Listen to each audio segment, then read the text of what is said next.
आता आपण बघूयात वायुमुद्रा।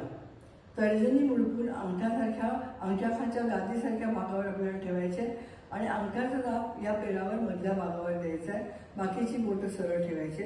ही झाली वायुमुद्रा। इथे आपण शरीरात अनावश्यक वाढलेला वात आहे हा कमी करत असतो। साधारणपणे जेवणानंतर सुद्धा ही मुद्रा केलेली चालते। 15 ते 20 मिनिटं तरी जेवणानंतर ही मुद्रा करायला पाहिजे।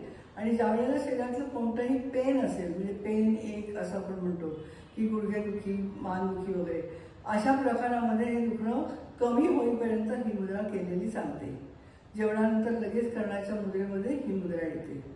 वातविकार जे असतात की पार्किन्सन, अर्धांगवायू किंवा गाऊट यासारख्या विकाराच्या मध्ये ही मुद्रा चांगलं काम करते, परंतु त्याला सातत्य लागतं आणि बराच काळ त्याला द्यावा लागतो।